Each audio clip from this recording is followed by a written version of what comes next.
Esses comparativos assustam, mas eu gosto de fazer porque eles dão a gente uma visão. Quando você estuda, Luiz, a evolução do acidente do trabalho, né? Vamos pegar o fatal, que é o mais grave, nessas 3 décadas, você vê que ele vem decaindo, né? Isso é um coeficiente de óbitos por 1 milhão de habitantes. Mas aí a gente fala assim, puxa, graças a Deus, de 70 a 2000 a gente caiu aí 3 vezes, quer dizer, a terça parte. Vamos comparar isso com o mundo. O Brasil, com aqueles mesmos 113 que estão ali, consegue quase que sozinho matar o que matam Austrália, Reino Unido e Estados Unidos. Que tem, principalmente esses dois aqui, uma força de exposição industrial muito grande. Talvez os Estados Unidos o dobro da nossa. Por isso, entre aspas, permissão para acidentar o dobro, mas nós acidentamos muito mais que eles. Existem normas do Ministério do Trabalho para proteger isso. As principais são a 7, que é o Programa Médico, né, chamado PCMSO, a 9, que é o PPRA, que é o Programa de Prevenção de Riscos Ambientais, e a 17, que trata especificamente do tema ergonomia. A palavra não tem uma explicação muito lógica, não. Ergo quer dizer trabalho. Inomia, a adaptação, a adequação, usado pela primeira vez o termo por um inglês, mas a ciência não foi descoberta por ele, foi por um polonês. Temos lá, para quem quiser, no sítio, fácil guardar, ó, MTE.gov.br. O www é um prefixo comum. Essa norma determina que seja feita uma análise ergonômica de cada local, incluindo as agências que os senhores representam aqui, adaptando não o trabalhador, e essa é a palavra mágica, ao ambiente, mas é o ambiente que tem que ser adaptado ao trabalhador. Sempre. Toda vez que você tiver dúvida, não precisa ser um expert. Olha para o ambiente de trabalho e diz, o trabalhador tem que se adaptar a ele. Você não pode aumentar o número de cabelos de uma pessoa, 1 centímetro na perna, diminuir 1 milímetro no braço, mas você pode fazer isso com o seu mobiliário.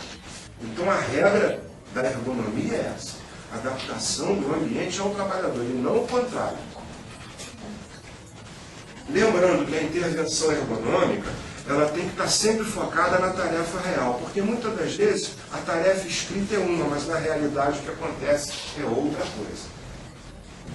Tem aí um modelo, né, de desenho que mostra qual é a posição correta.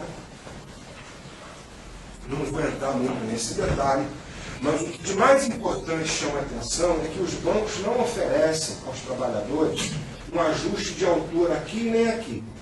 Se o camarada é muito alto, como por exemplo o Joselito, ele vai ter que abaixar muito a cadeira dele e aí ele vai causar constrangimento ergonômico aqui. Se a pessoa for muito baixa, vai aumentar muito a cadeira e o constrangimento ergonômico vem para cá. Então, quer dizer, a falta de mobilidade nessas bancadas muitas das vezes comprometem o projeto ergonômico dos bancos. O atendimento sentado, sempre do cliente, eu não estou falando do trabalhador, é esse que está aí. Se nós vamos atender o cliente em pé, então tem que construir isso, como o projeto 500 da Caixa inaugurou na década de 90, mas muitos bancos não colocam isso e colocam o caixa trabalhando em pé. Se esquece de que esse aqui é o cliente. Ele ficou em pé na fila, ele foi ali, não deveria ficar muito tempo, tem lei estadual prevendo isso, o banco já começa infringindo isso. Mas mesmo assim o cara fica episodicamente. Esse aqui não. Esse fica o dia inteiro. Nós surpreendemos recentemente uma empresa bancária em Teresópolis fazendo esse tipo de coisa. Foi autuada por mim, não só nisso, mas na atendente, porque a norma diz o seguinte, para os trabalhos realizados de pé, eu posso prescrever uma tarefa de pé, mas eu tenho que disponibilizar um assento ergonômico para essa pessoa usar nos momentos em que ela não estiver atendendo ninguém. E às vezes o autoatendimento tem lá 6 pessoas, mas como o nome diz, se auto-atendendo. Não estão demandando hora. Então ela poderia e deveria. Dos bancos, o que eu já vi fazer isso, ali na sala primeira, foi o Unibanco. Não sei se continua. mas é uma questão que vai muito do conforto de espaço de que se dispõe na agência. Verdade é que essa situação não pode ficar subordinada a espaço. O banco tem que cumprir a lei, e a lei é essa que vocês estão vendo aí. Existem regras para o trabalho manual sentado ou de pé, que basicamente preconizam as mesmas condições. Não se pode permitir que uma trabalhadora atue dessa forma, agonizando, né? Ela tentando adivinhar pelo método Braille em que é que ela está devendo. E o monitor aqui em cima. É brincadeira. O assento ele tem que ter esse formato. Alguém me perguntou, o encosto pode ir só até aqui? Pode e deve, porque a região lombar é a mais afetada.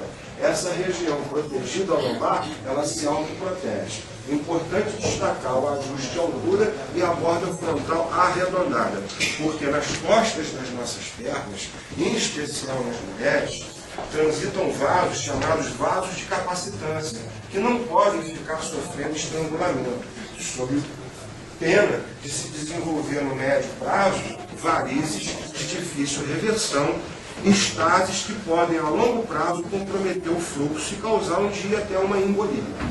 Então não é sem razão que o assento ele tem que ter a borda frontal arredondada.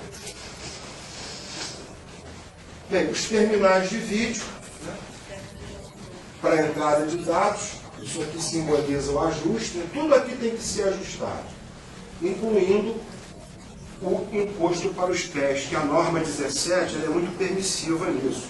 Ela diz que ele vai ser obrigatório ou não de acordo com a análise regular. Então, isso aqui a gente não tem força legal para estar exigindo, mas o restante sim. Qualquer outra coisa a não ser isso que falte para você está errado. Assim como, porque você não pode trabalhar contra a gravidade, você tem que ter apoio para o punho. São condições ambientais gerais, a temperatura tem que estar entre 20 e 23 graus. Se o banco diz, como disse numa cidade próxima daqui, que o clima é ameno, não carece de ar-condicionado. Acontece que no verão a temperatura lá chegava a 31. Isso aqui não está condicionado a cidades de Petrópolis, Teresópolis ou Friburgo. Tem que ter um aparelho de condicionamento de ar, gente, não só para produzir o ar nesta temperatura, mas para fazer o ar se renovar. Porque o artigo 176 da CLT fala da substituição do ar viciado pela expiração de uma jornada. Bem, são regras para o trabalho de entrada, né, que deve estar limitado a 8.000 toques por cada hora trabalhada, a questão da pausa de 10, e as ginásticas laborais, que sempre tem um efeito muito positivo. Infelizmente, os CPDs dos bancos fazem. Mas isso é até uma prova de que o banco não é justo. Por quê? Como numa agência, por conta da dinâmica do atendimento, impor isso, implantar isso é difícil, você acaba, mesmo o banco, tratando os teus empregados com pesos e medidas diferentes. Em SESEC de Banco do Brasil, você vê isso aí.